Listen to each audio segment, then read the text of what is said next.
Good morning to the Twin Saults, Algoma and Chippewa. Thank you very much for joining us this morning on Special Report for this Thursday, September the 24th.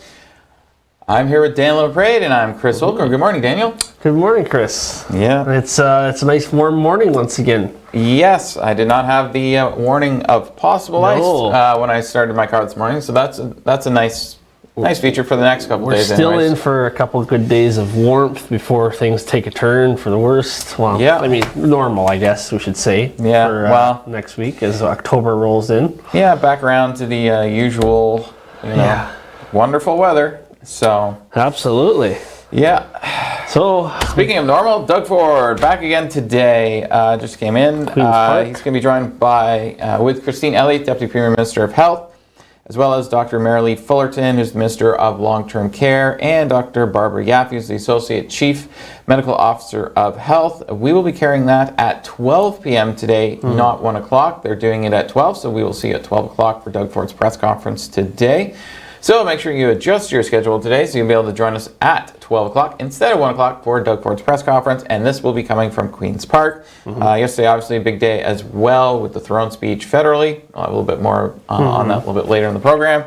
And today we will also be showing the reactions to the throne speech because there's going to be a debate on it today as well. Oh, yes. Okay, big news last night. Algoma District now has a new positive case of COVID-19. The person was tested on September the 19th. I assume that they got the results yesterday. And they got it from international travel, which is a little interesting since international travel is pretty hard to do right now. But they stated exposure is international travel, and all their close contacts have been notified, and anyone that needed to be was tested. Or will be getting tested. However, they don't tell us where this case is. Originally, they refused to tell us where cases were because they just didn't want to give us much information. Then they split Algoma into 4 districts. Right. And they've been keeping track of the case count that way. And was it in the Sault Ste. Marie area east, was it in Elliott Lake, things like that. This one they're not bothering to tell us. So once again, thank you, Algoma Public Health. We appreciate all of the info that you give the public on this, which is, by the way, next to nothing. And by the way, the press release again on this one that got emailed in, text file. And not only was it a text file, but the information was in the wrong order, and we had to actually go through and decipher what the heck it even says. And way to go. These really good releases? To the communications director over at Algoma Public Health. You are so good at your job. I can't believe I have to say this every time that you do something. Okay. Just so everybody knows the total numbers, we have tested almost 35,000 people in the Algoma district now since the beginning of COVID-19. 32 of those came back as positive, and we have 2 cases right now that have not been resolved, so they're still active. So one from last night, and then the one from a couple days ago as well. It's beyond me why they always release it too late in the evening. They released it late at night. That's because it can't, it's an old strategy that PR people use, because then it can't hit the papers the next day, and then the next day after that, the paper won't carry it. That's right. Unfortunately, mainly news is digital now, so that strategy doesn't work. Right. But their communications director tries to do it. If it or they release something at 7 o'clock on Saturday night. Yeah, or if it wasn't for these places like the Davy Home letting us know, we wouldn't know. So there you go. Thank you to these places. Thank you to the places who are actually trying to keep us safe. All right, so we're going to switch over to Sault Ste. Marie, Michigan. As you'll notice, we're having a lot more news from Sault Ste. Michigan as well, and Chippewa. So Michigan's education budget has passed the state Senate. Senate Republicans announced the passage yesterday. In a Facebook post, they say the budget recognizes the challenges students, parents, and teachers are facing this school year. The post went on to say that the budget represents an increase in funding for K-12 schools, even in the face of a budget shortfall. The increases work out to an added $65 per student and a $66 million increase for growing schools. The budget also includes $37 million for student mental health support and $3 million increase for early childhood literacy. So that's got some Michigan news there, which is good. Yeah, speaking of Michigan, Lake Superior State University, their Wildlife and Fisheries Club. This is actually a live picture here of the fish from a cam. So you can see the fish. Those are not the actual members of the Fisheries Club. The Fisheries Club is actually humans. I just want to clarify that. But they, for the 4th time in 15 years, Lake Superior State University's Fisheries and Wildlife Club has won the Outstanding Student Subunit Award by the American Fisheries Society. They go up against approximately 80 other programs and clubs across America. And the American Fisheries Society president said the award recognizes outstanding professionalism, active resource protection and enhancement programs, as well as a strong commitment to the mission of the society. The LSSU subunit has been selected in recognition of their extensive activities and programs in many areas. Now, these students are spending their time doing positive things out there. Some of the examples that came from their application to be considered for this award included multiple fisheries technique events, professional speakers coming in to talk to students about wildlife and fisheries, aquatic taxonomy workshops, where they take those fish and then throw them on your wall, and K-12 outreach to help build knowledge, skills, and stewardship of natural resources. So congratulations to Lake Superior State for winning that fantastic award and for working to create a better world and also a cleaner and more green world. So thank you to Lake Superior State students for taking your time and doing that. Thank you very much. Yeah, good work. It's nice to see something like that going on in our community. Yes, very close to us as usual. Now we're switching back over to the Canada side for the Algoma District School Board, where their enrollment is up 4%. This is good news, as things have went down over the last few years. So enrollment is up nearly 4%. Trustees heard during their meeting this week that the English Public Board currently has 6,493 students in K-8 and 3,232 secondary students. Perhaps the biggest figure to celebrate is the rise in students attending alternative secondary programs such as Algoma Education Connection, which stands at 205, which is a high number for this time. Superintendent Joe Maurice says enrollment doesn't typically hit the 200 mark until Thanksgiving. The board expects 212 students to participate in alternative secondary programs. So that's very good news, especially when schools were closing over the years. Like there's a lot of schools that have closed here. So, you know, if the enrollment goes up, they don't need to look at consolidating schools. Yeah, and also the school board put out a press release yesterday. They're also looking for supply teachers as well. Chris and I are going to go teach. So we're gonna that's what we're gonna do. We're gonna go teach the next generation, and you know, mold the young minds of Sault Ste. Marie and surrounding areas. Okay. They are looking, but so go to their website. You can apply through the website as well. They sent that out to us yesterday. So if you have some free time and want to be a supply teacher, the Algoma District School Board is interested. You get in contact with them. Big thing happened yesterday, obviously, was the throne speech. You know, this is the Canadian version of the State of the Union address that the president gives. Some of the highlights that came out of this, obviously. COVID-19 was like front and center, obviously, because of it's flowing through everything. You're talking healthcare, people's finances, all of that, right?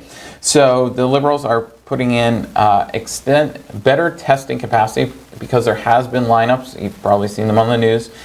People try and get testing, and there's a line of cars miles long. So they're going to be creating sort of these units that they can move around for rapid testing in certain areas. They're also going to be helping to build our domestic production of PPE, so like face masks and N95 masks, respirators, all that, to build them all here in Canada. The emergency wage subsidy, which subsidizes employees' wages up to 75%, that is going to be extended to next summer. It was only supposed to go to the end of the year. They're going to be extending that as well. There's going to be a recovery benefit for people that don't qualify for unemployment but still need financial assistance during this time. There's also going to be a new disability benefit as well to help people with disabilities get through COVID-19. Also, there's going to be support for clean technology, including if you are a clean technology company with zero emissions, your corporate tax rate will be cut in half. So that is huge. And they're also going to be investing in a clean power fund. They didn't really say exactly what that clean power fund will be, other than it's going to help transition cities and provinces away from things like coal and moving to cleaner tech. So, okay. Alrighty, what's going on in weather? Let's give them a little tease. Yes, but you're going to like this one. Before we do the tease, we set a new record in the A new temperature record has been confirmed by the World Meteorological Organization. My goodness, this time it's not for I know, me. we really got to look at the stories and then be like, put it to an acronym. No one will know. Jeez. Yeah. So this is a new cold record. Central Greenland is now the record holder for extreme cold in the Northern Hemisphere. The WMO confirmed on Wednesday that an automated weather station named Klink, located near the summit of Greenland ice sheet, measured a temperature of minus 69.6 Celsius, which is minus 93.3 Fahrenheit on December 22nd, 1991. So this beats out the previous record of minus 67.8 recorded in Russia. This was in February 19. They recorded the lowest temperature in Greenland in September. Wouldn't that be something that should happen, like, I don't know, January? You'd think. You'd think, yeah. So they are the extreme, the new extreme. It was changed. 1982 was the last one. So wow. Okay, so that is cold though. You really want to wear your North Face on that day. We're gonna look at our camera now, which isn't frosted. And that was not a paid product placement. Just want to clarify. Our camera is brought to you by wirelesscom.ca, and you don't see no fish on the screen there. But I'm sure there's plenty in the water for you to go and find. Good time to fish this year. Good time of year to fish, rather. You're going to see a mix of sun and cloud today. Temperatures are going to be up there once again above seasonal. I'll have all the details coming up after the break with our weather, which is sponsored by Northern Lights Detailing. Stay tuned. We'll be right back after this short break.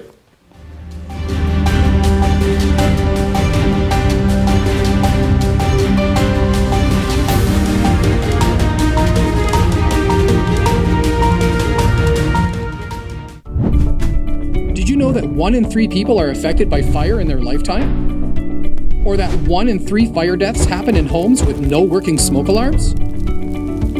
You may have just seconds to safely escape a fire in your home. That's why early detection of fire is absolutely vital. Only working smoke alarms provide those precious seconds you and your family need to safely escape. Install smoke alarms on every story and outside all sleeping areas of your home. For added protection, install a smoke alarm in every bedroom. Test smoke alarms monthly by pressing the test button. If the alarm doesn't sound, install a new battery. Replace alarm batteries at least once a year and whenever the low battery warning chirps. And if the alarm still doesn't sound, replace the alarm with a new one. Smoke alarms have an expiry date. Remember to check the back of the smoke alarm for dates of manufacture. Replacement is within the time frame on the manufacturer's instructions. In most cases, 7 to 10 years. Always replace expired alarms. Remember, it's the law in Ontario to have working smoke alarms on every story of your home and outside all sleeping areas. Failure to comply with the Ontario Fire Code requirements could result in a fine or even jail time. So protect yourself and your loved ones by ensuring that all your smoke alarms are functional and up to code. For more fire safety information, please visit www.saultestmarie.ca/firesafe. It's been a while since I've seen Joe. We were a couple of pranksters, and Joe was always full of surprises. But today, he's the one in for a surprise. The thing is, Joe doesn't live here anymore.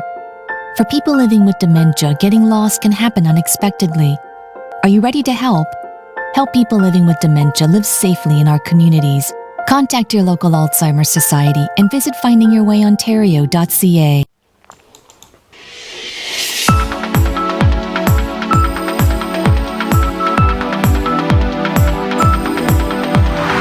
And welcome back to Special Report on your Thursday, September the 24th. Thank you to KC Security for sponsoring the show. Thank you to Northern Lights Detailing at 632 Great Northern Road for sponsoring our weather.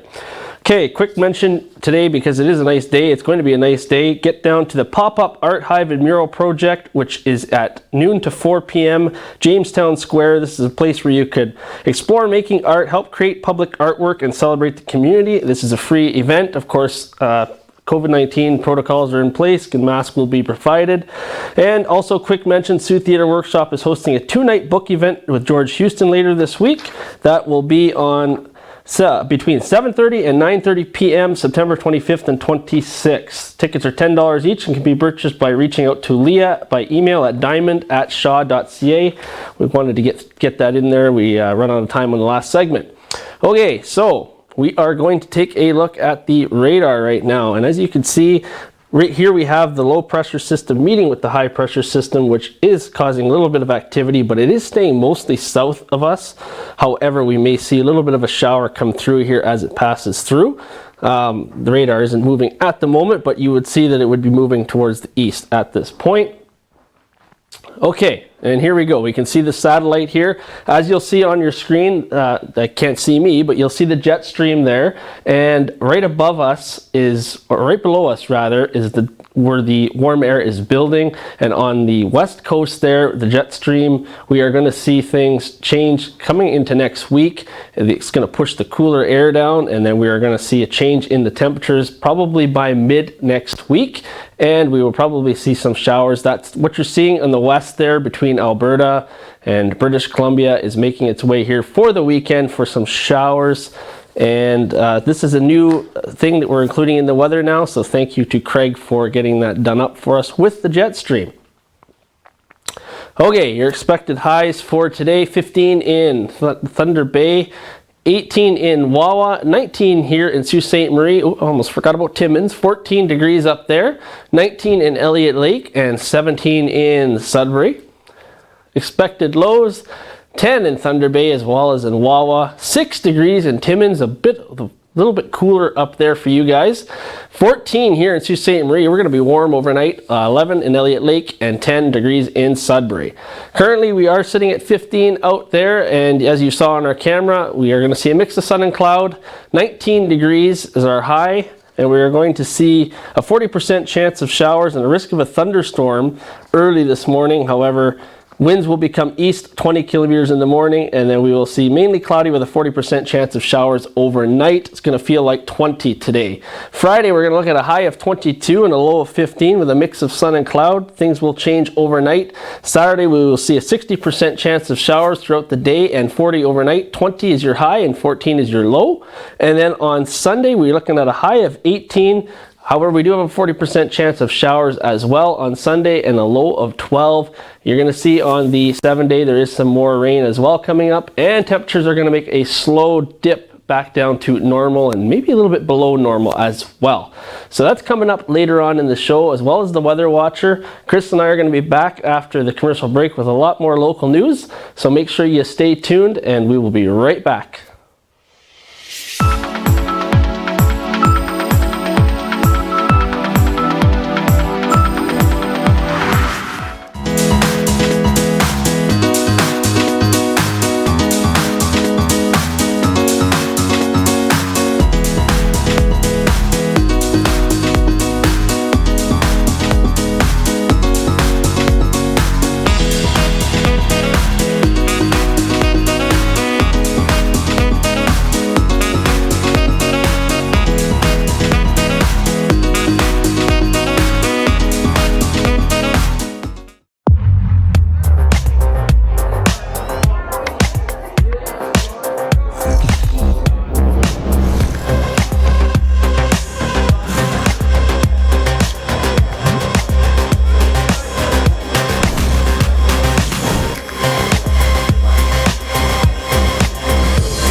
A message from the Government of Canada.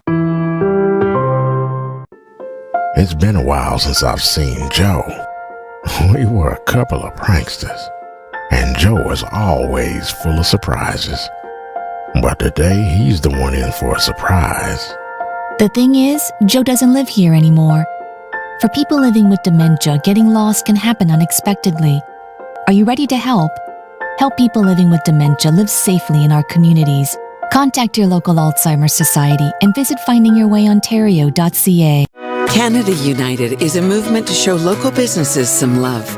Right now, they could use our support more than ever. So we're asking Canadians to buy local and spread the word. And every time you watch our videos or like our posts, we'll contribute 5 cents to small business relief, starting with this video. So keep watching and tell your friends, because buying local can make a big impact. And small actions can too. Canada United. Together we can make a difference.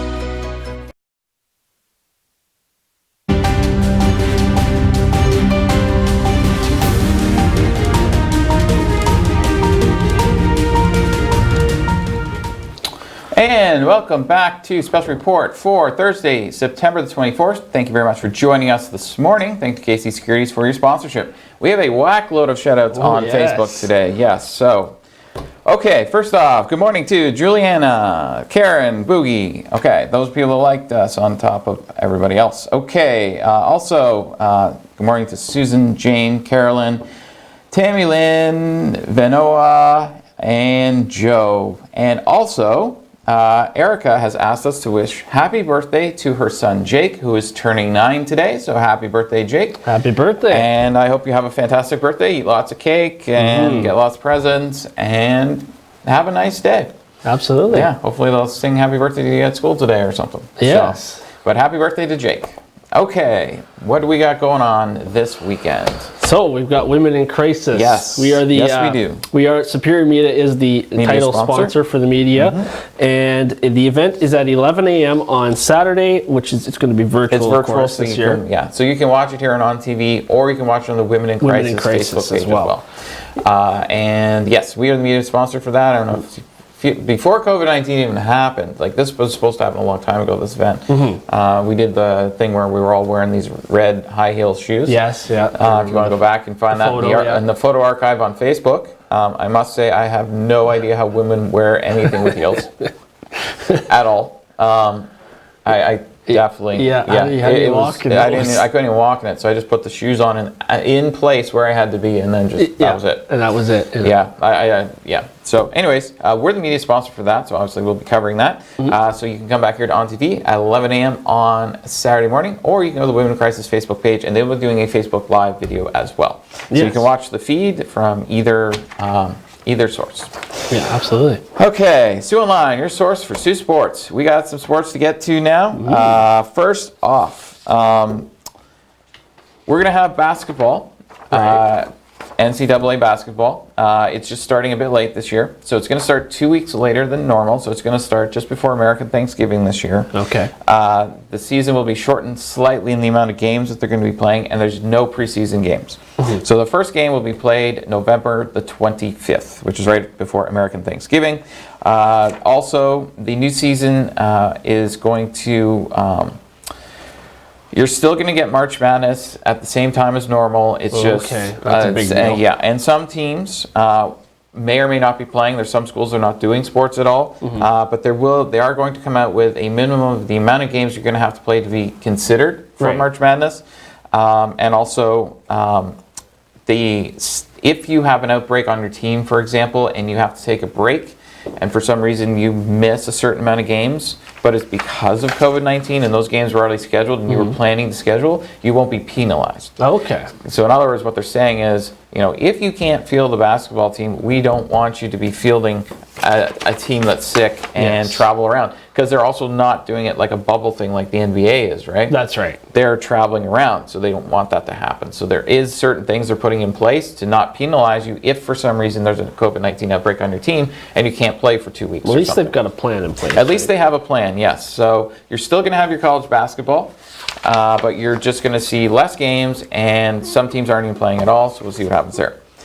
Okay, NHL Stanley Cup Finals going on. Tampa Bay Lightning beat the Stars 5-2 last night. Tampa Bay now leads the series 2-1, and they're going to play again tomorrow night, Friday night.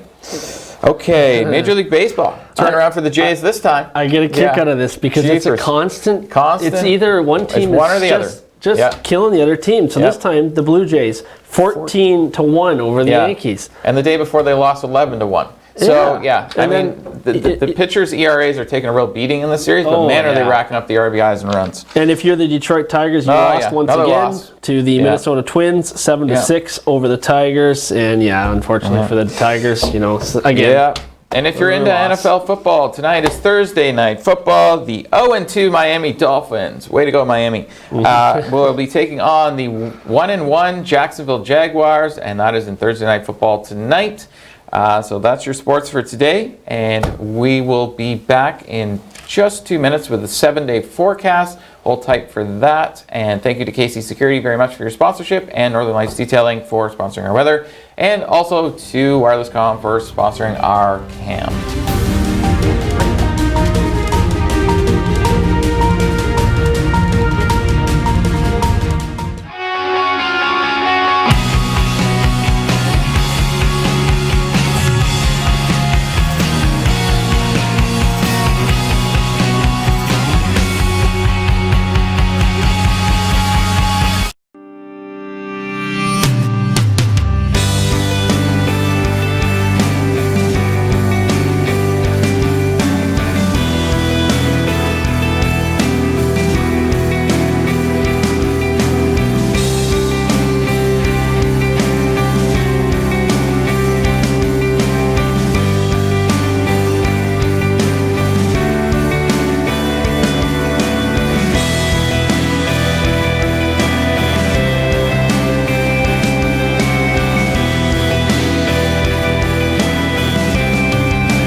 go back to special report. Alrighty, Erica, whose son Jake just turned 9, just sent a message into us on Facebook in the comments. She said, Jake's home with a cold, but he just heard your happy birthday shout out and he's so happy. Thank you for making his day. Well, I'm glad we're able to do that for you, Jake, and Absolutely. I hope you feel better soon so you can get back to school. Yes, you know, and enjoy some of this weather. At least you got nice weather for your birthday. Exactly. So enjoy it. You got some good weather for your birthday. You're at home, you can enjoy the sun. You don't have to be in class. It's great. And it's going to continue over the next few days. Way to ring in your 9th birthday. Yes. Yeah. So enjoy that, Jake. 22 degrees on Friday is what you're going to see, and then it will continue to stay at 20 degrees on Saturday with a bit of rain. And then you're going to see on the screen there, the trend continues downward. We get down to all the way down to 8 degrees by next Thursday. We're going to see some rain on Tuesday and Wednesday, maybe a little bit over the weekend, certain parts of the day and night. And as well, we will see some clouds on Thursday. 15 degrees overnight, all the way down to 4 by next Thursday. So it is changing. Northern Lights Detailing, once again, thank you for sponsoring the show, or not the show rather, the weather. 632 Great Northern Road. They have a referral program, $5 for every person you refer that goes there.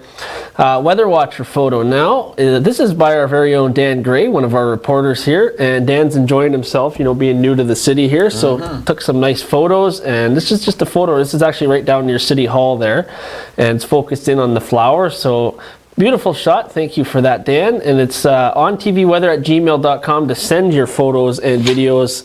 Include your name and location.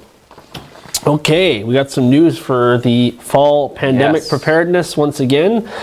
Premier Doug Ford is expected to continue the rollout of his fall pandemic preparedness plan today. Health Minister Christine Elliott's office has confirmed the announcement will provide spending details related to testing and case and contact management. The Premier has already announced the province will launch a bolstered flu shot campaign in coming weeks in a bid to keep the hospital capacity down and avoid a twindemic. On Wednesday, the government set it up to 60 pharmacies will begin offering COVID-19 tests to asymptomatic people starting Friday. So they want to about the flu shot there. They want they would like 5 million people in Ontario to get the flu shot, which would be one of their biggest campaigns. Which would be one of the biggest, and there's 14.7 million people in Ontario approximately. So that's a little over a third they want to have the flu shot. I'm not sure how many people normally get the flu shot. Not that but many. They did say 5 million would be a record if they did get it. But they have 5 million flu shots, and they like to get rid of every single one because the flu, COVID-19 and the flu have very similar symptoms. If they can, reduce the amount of people getting the regular flu, they can better fight against COVID-19. Plus, you're not going to have people going into the hospital with the regular flu as well. So that helps us with hospital capacity. So if you can do that, please do. But we will be back with Doug Ford today. He's at noon today, though, and he's joined with Christine Elliott, who's Deputy Premier Minister of Health, Mary Lee Fullerton, who's Minister of Long-Term Care, as well as Dr. Barbara Yaffe, who's the Associate Chief Medical Officer of Health. They will be on at 12 o'clock, so make sure you come back and join us here. Thank you to all our sponsors, Casey Security for sponsoring the show, Northern Lights Detailing for sponsoring the weather, and Wireless.com for those beautiful pictures you see of the downtown every morning. We'll see you back here at 1. Have a fantastic morning, and have a great birthday, Jake. Take care, everyone.